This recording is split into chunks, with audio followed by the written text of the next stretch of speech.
Welcome back to our channel HPG के Nakul pressure.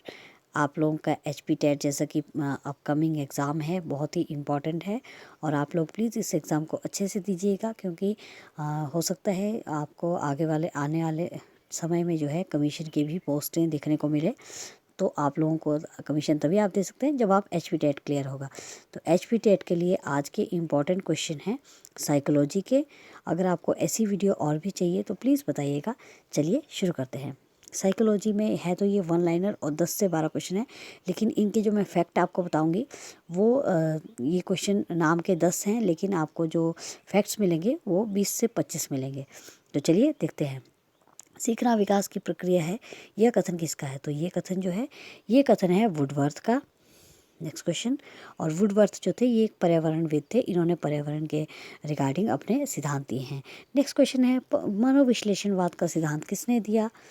तो मनोविश्लेषणवाद का सिद्धांत जो है ये दिया है सिगमंड फ्रायड ने, और सिगमंड फ्रायड ने ही इड ईगो सुपर ईगो दिया है। अगर आप इड ईगो सुपर ईगो पे वीडियो चाहते हैं तो प्लीज़ मुझे बताइएगा, मैं आप लोगों के लिए लेके आऊँगी।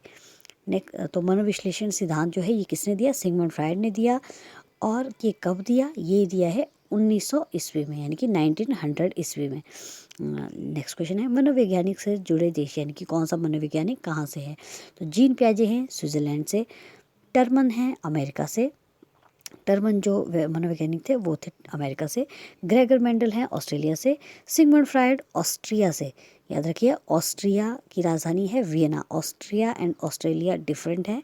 ऑस्ट्रिया से हैं सिगमंड फ्रायड जो कि ऑस्ट्रिया की राजधानी है, और वियना। पर्सोना का अर्थ क्या है? तो पर्सोना का अर्थ है मुखौटा। नेक्स्ट क्वेश्चन है पर्सोना जो है ये हमारे पर्सनैलिटी से रिलेटेड है, तो इसका अर्थ होता है पर्सोना मीन्स मुखौटा। हमारे मस्तिष्क का चेतन भाग क्या कितना होता है? तो ये होता है सिर्फ 1/10 भाग जो है वो हमारी चेतन अवस्था में होता है।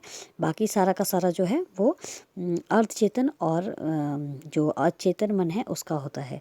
साइकोलॉजी शब्द की उत्पत्ति किस भाषा से हुई है? तो साइकोलॉजी शब्द के बारे में पहले ध्यान लेते हैं। साइकोलॉजी शब्द की उत्पत्ति जो है ये यूनानी भाषा के साइको प्लस लोगोस से हुआ है। साइके का अर्थ होता है आत्मा, लोगोस का अर्थ होता है विज्ञान, यानी कि साइकोलॉजी जो है ये आत्मा का विज्ञान है। नेक्स्ट क्वेश्चन है प्रोफेसर स्मिथ के अनुसार एक बालक में 2 वर्ष की आयु में कितने शब्द वो सीख जाता है? तो वो सीख जाता है 272 शब्द। नेक्स्ट क्वेश्चन है बालक की किशोरावस्था का सही क्रम क्या है? तो कई जगह पे आपको 12 से 19 देखने को मिलेगा, लेकिन जो एग्जैक्ट है वो है 13 से 19 वर्ष। तो आप याद रखिएगा। अब देख लेते हैं बाल्यावस्था। बाल्यावस्था का जो सही क्रम है वो है 6 से 12 वर्ष।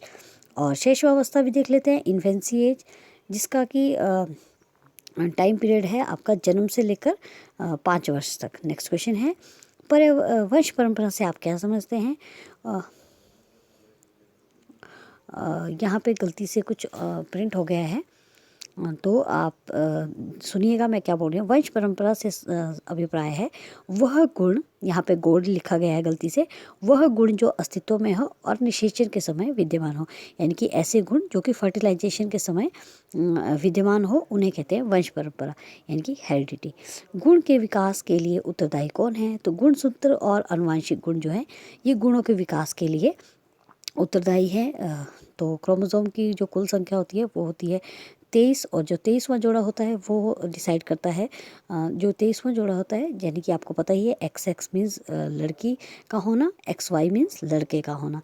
तो लड़कों जो मेल फैक्टर होते हैं उनमें XY पाया जाता है। जो लास्ट वाला जो क्रोमोसोम होता है वो यानी कि 23वां क्रोमोसोम Y होता है, जबकि लेडीज़ यानी कि जो फीमेल हैं उनमें XX पाया जाता है। तो आपसे अगर एग्ज़ाम में पूछा जाए गुणसूत्रों की संख्या कितनी है, तो ये है जोड़े में पूछे जाए तो 23। अगर ऐसे पूछे जाए कि कितने हैं, तो जोड़े में पूछे जाए तो 23 और 23 का डबल कर दीजिए 46। गुणसूत्रों की संख्या है 46, अगर जोड़े में पूछे जाए तो 23। विकास गुणों का स्थानांतरण का परिवहन या परिगणन का संबंधी अध्ययन किसने किया? तो ये किया है गाल्टन ने स्टडी की कि जो गुणों का स्थानांतरण है वो कितना होता है। तो इसने कहा कि माता पिता के गुण होते हैं बच्चों में 50%, दादा दादी नाना नानी के होते हैं 25%, और जो पर दादा दादी पर नाना नानी के होते हैं 12.5%। तो आपसे अगर पूछा जाए विकास गुणों का स्थानांतरण का परिगणन किसने किया, तो ये किया है गाल्टन ने। नेक्स्ट क्वेश्चन है, अनुवांशिकी का जनक किसे कहा जाता है? अनुवांशिकी का जनक कहा जाता है ग्रेगर मेंडल को। अब आप मुझे बताइएगा ग्रेगर मेंडल किस देश से थे? मैंने अगर आपने वीडियो पूरी देखी है तो आप इस क्वेश्चन का आंसर ज़रूर देंगे। अगर आपको ऐसी वीडियो और भी चाहिए तो हमें बताइएगा, हम आप लोगों के लिए लेके आएंगे। Thanks for watching.